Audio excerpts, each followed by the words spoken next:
ಸಭೆ ಆದ ಬಳಿಕ ಸಚಿವರಾಗಿರುವ ಅಶೋಕ್ ಅವರು ಕೊಟ್ಟಿರುವ ಸ್ಪಷ್ಟನೆ.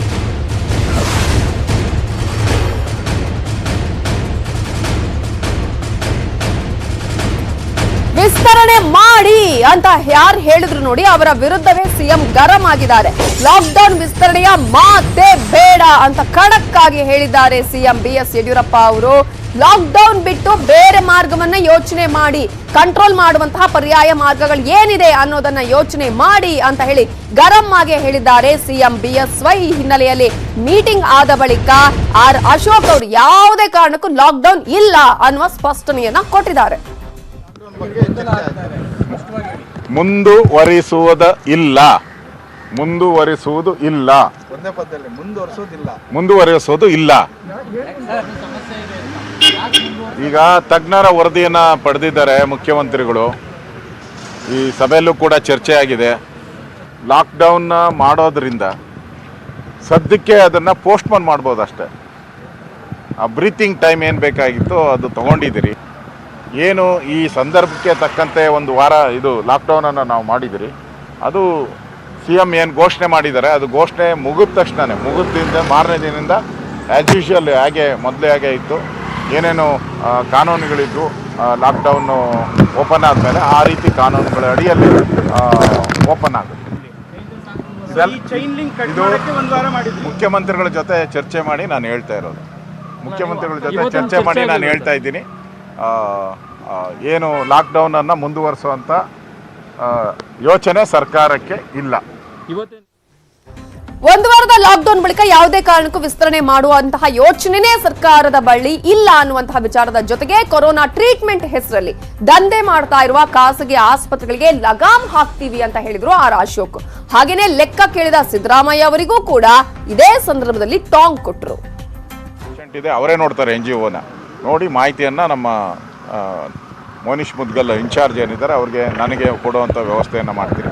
ತಪ್ಪಿಸ್ಕೊಳಕ್ಕಾಗದೇ ಪ್ರೈವೇಟ್ ಆಸ್ಪತ್ರೆಗಳು ತಪ್ಪಿಸ್ಕೊಳಕ್ಕಾಗದೇ ಇರೋವಂಥ ವ್ಯವಸ್ಥೆಗಳೇನು ಮಾಡಬೇಕು ಅದನ್ನು ಮಾಡುವಂಥದ್ದು ಇವತ್ತು ಚರ್ಚೆ ಆಗಿದೆ ಇವತ್ತು. ಸೊ ಅದು ಕಾರ್ಯರೂಪಕ್ಕೆ ತರುವಂಥ ಕೆಲಸವನ್ನು ನಾವು ಮಾಡ್ತೀವಿ. ನಾಳೆ ಅದಕ್ಕೆ ಸಪ್ರೇಟ್ ಒಂದು ಮೀಟಿಂಗ್ ಇದೆ. ಹೆಚ್ಚು ಟೆಸ್ಟ್ಗಳಾಗಬೇಕು. ಅದಕ್ಕೆ ಬೇಕಾದಂಥ ಎಲ್ಲ ವ್ಯವಸ್ಥೆಗಳನ್ನು ಮಾಡುವಂಥದ್ದಕ್ಕೆ ಇವತ್ತು ಝೋನ್ಗಳನ್ನು ಮಾಡಿರುವಂಥದ್ದು. ಸೊ ಝೋನ್ಗಳಲ್ಲಿ ಹೆಚ್ಚು ಟೆಸ್ಟ್ ಮಾಡುವಂಥದ್ದಕ್ಕೆ ಏನೇನು ಅವಶ್ಯಕತೆ ಇದೆ ಅದನ್ನು ನಾವು ಹೇಳಿದಿರಿ. ನಮ್ಗೆ ಎಷ್ಟೆಷ್ಟು ICU ಬೆಡ್ಗಳು ಶಾರ್ಟೇಜ್ ಇದೆ ಮತ್ತು ವೆಂಟಿಲೇಟರ್ಸ್ ಶಾರ್ಟೇಜ್ ಇದೆ ಅನ್ನೋದನ್ನು ಹೇಳಿದಿರಿ. ಅದಕ್ಕೆ ಪ್ರೈವೇಟ್ ಆಸ್ಪತ್ರೆಗಳಲ್ಲಿ ಇರ್ಬೋದು, ಮೆಡಿಕಲ್ ಕಾಲೇಜುಗಳಲ್ಲಿ ಸರ್ಕಾರದ ಇದರಿಂದನೂ ಕೂಡ ವೆಂಟಿಲೇಟರ್ ವ್ಯವಸ್ಥೆ ಮಾಡುವಂಥದ್ದಕ್ಕೆ ಈಗ ಅಂಬೇಡ್ಕರ್ ಕಾಲೇಜಲ್ಲೂ ಕೂಡ ಸೋಮಣ್ಣವರು ಕೇಳಿದ್ದಾರೆ. ಅಲ್ಲಿನ ಆಡಳಿತವ್ರ ಜೊತೆ ಮಾತಾಡಿದ್ದೀವಿ. ಅಲ್ಲಿ ವೆಂಟಿಲೇಟರ್ ವ್ಯವಸ್ಥೆ ಮಾಡಿಕೊಡೋಕ್ಕೆ ಅವರು ಒಪ್ಕೊಂಡಿದ್ದಾರೆ. ಸೊ ಆ ಥರದ್ದೆಲ್ಲ ನಾಳೆ ಮೀಟಿಂಗಲ್ಲಿ ನಾವು ಚರ್ಚೆ ಮಾಡ್ತೀವಿ. ವಿರೋಧ ಪಕ್ಷದ ನಾಯಕರು ಸಿದ್ದರಾಮಯ್ಯನವರು 79A(b) ಬಗ್ಗೆ ಭಾಳ ಏನೋ ದೊಡ್ಡ ಹಗರಣ ಆಗಿದೆ ಅಂತೇಳಿ ಹೇಳಿದ್ದಾರೆ. ಆಮೇಲೆ ಅದೇನೋ ಕೇಸ್ಗಳಿದ್ದವೆಲ್ಲ ಬಿಟ್ಬಿಟ್ಟಿದ್ದಾರೆ. ಅದರಿಂದ 10,000 ಕೋಟಿ ಆಗಿದೆ ಅಂತ ಆಪಾದನೆ ಮಾಡಿದ್ದಾರೆ. ನಾವು ಬಿಟ್ಟಿರೋರು ಯಾರ್ಯಾರು ಬಲಾಢ್ರಿದ್ರೋ ಅವರು ಇವ್ರ ಕಾಲದಲ್ಲೇ ಕೇಸ್ಗಳನ್ನೆಲ್ಲ ಕ್ಲಿಯರ್ ಮಾಡ್ಕೊಂಬಿಟ್ಟವ್ರು. ಯಾರಿಗೆ ಶಕ್ತಿ ಇಲ್ಲ, ಯಾರಿಗೆ AC ಹತ್ರ ಕ್ಲಿಯರ್ ಮಾಡ್ಕೊಳಕ್ಕಾಗ್ತಾ ಇಲ್ಲ, ಅವ್ರ ಕೇಸ್ಗಳು ಮಾತ್ರ ಉಳಿದಿರೋದು.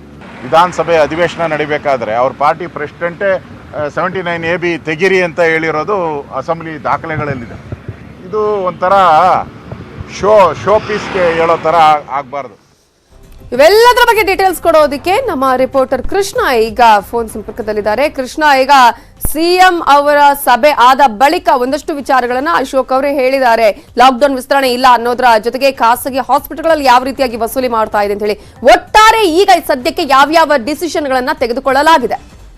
ನಮಿತಾ, ಮುಖ್ಯವಾಗಿ 4-5 ವಿಚಾರಗಳ ಬಗ್ಗೆ ನಿರ್ಧಾರವನ್ನ ಇವತ್ತು ಸಭೆಯಲ್ಲಿ ಕೈಗೊಳ್ಳಲಾಗಿದೆ. ಮುಖ್ಯವಾಗಿ ಈಗಾಗಲೇ ಖಾಸಗಿ ಆಸ್ಪತ್ರೆಗಳಲ್ಲಿ ಇನ್ನೂ ಕೂಡ ಬೆಡ್ಗಳನ್ನ ಸಿಗ್ತಾ ಇಲ್ಲ. ಖಾಸಗಿ ಪ್ರಮುಖವಾಗಿ ಕೊರೋನಾ ಪೇಷಂಟ್ಗಳಿಗೆ ಬೆಡ್ಗಾಗಿ ಅಲಿತಿದ್ದಾರೆ. ನಿನ್ನೆ ಮುಖ್ಯಮಂತ್ರಿಗಳ ನಿವಾಸದ ಎದುರು ಕೂಡ ಒಬ್ಬ ಕೊರೋನಾ ಪೇಷಂಟ್ ಅವರು ಫ್ಯಾಮಿಲಿ ಸಮೇತ ಬಂದು ನರಾಟ ಅನುಭವಿಸಿದ್ರು. ಜೊತೆಗೆ ಬೆಡ್ ಕೊಡ್ಬೇಕು ಎಂದು ಮುಖ್ಯಮಂತ್ರಿ ಬಳಿ ಕೂಡ ಮನವಿಯನ್ನ ಮಾಡ್ಕೊಂಡಿದ್ರು. ಈ ಒಂದು ವಿಚಾರವೂ ಕೂಡ ಇವತ್ತು ಚರ್ಚೆ ಮಾಡಿರುವಂತದ್ದು.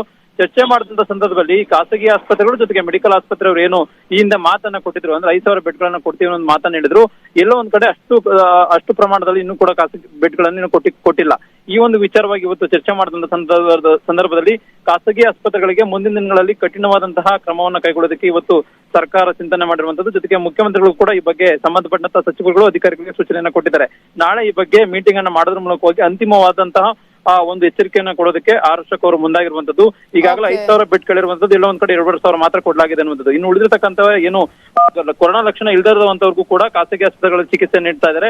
ಈ ಮೂಲಕವಾಗಿ ಲಕ್ಷ ಗಟ್ಟಲೆ ಹಣವನ್ನ ವಸೂಲಿ ಮಾಡ್ತಾ ಇದ್ದಾರೆ. ಹೀಗಾಗಿ ಮೊದಲು ಅವ್ರನ್ನ ಡಿಸ್ಚಾರ್ಜ್ ಮಾಡಬೇಕು, ಮತ್ತೆ ಕೊರೋನಾ ಇರುವಂತವ್ರು ಮಾತ್ರ ಅಡ್ಮಿಟ್ ಮಾಡ್ಕೋಬೇಕು. ಮತ್ತೆ ಲಾಕ್ಡೌನ್ ಸಂಬಂಧಪಟ್ಟಂತೆ ಚರ್ಚೆ ಆಯ್ತು. ಆದ್ರೆ ಅಂತಿಮವಾಗಿ ಲಾಕ್ಡೌನ್ ಬಗ್ಗೆ ಯಾವುದೇ ರೀತಿಯಾದ ತೀರ್ಮಾನ ಕೈಗೊಂಡಿಲ್ಲ. ಪ್ರಮುಖವಾಗಿ ಉಸ್ತುವಾರಿ ಸಚಿವರುಗಳು ಅಷ್ಟೇ ಸಲಹೆಯನ್ನು ಕೊಟ್ಟರು. ಆದ್ರೆ ಅಂತಿಮವಾಗಿ ಮುಖ್ಯಮಂತ್ರಿ ಈ ಬಗ್ಗೆ ತೀರ್ಮಾನ ಕೈಗೊಳ್ತಾರೆ. Navita, fine, thank you Krishna ಡೀಟೇಲ್ಸ್ಗೆ.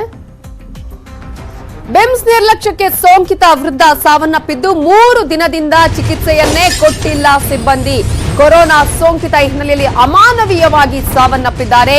ಬಿಮ್ಸ್ ನಿರ್ಲಕ್ಷ್ಯಕ್ಕೆ ಸೋಂಕಿತ ವೃದ್ಧ ಸಾವನ್ನಪ್ಪಿದ್ದು 3 ದಿನದಿಂದ ಚಿಕಿತ್ಸೆ ಕೊಟ್ಟೇ ಇಲ್ಲ ಅಲ್ಲಿ ಅನ್ನುವಂತಹ ವಿಚಾರ ಬೆಳಕಿಗೆ ಬಂದಿದೆ. ಈಗ ಬೆಡ್ ಇಲ್ಲದೆ ಕೆಳಗೆ ಬಿದ್ದು ಈ ವೃದ್ಧ ಒದ್ದಾಡ್ತಾ ಇದ್ರು. ನರ್ಸ್, ಡಾಕ್ಟರ್ಸ್ ಯಾರು ಕೂಡ ಕೇರ್ ಮಾಡಿಲ್ಲ, ನಿರ್ಲಕ್ಷ್ಯವನ್ನ ತೋರಿದ್ದಾರೆ. ಆ ನಿರ್ಲಕ್ಷ್ಯಕ್ಕೆ ವೃದ್ಧ ಈಗ ಬಲಿಯಾಗಿದ್ದಾರೆ, ಸಾವನ್ನಪ್ಪಿದ್ದಾರೆ. ಅಥಣಿ ತಾಲೂಕಿನ ವೃದ್ಧ ಕೊನೆ ಉಸಿರು ಎಳೆದಿದ್ದಾರೆ.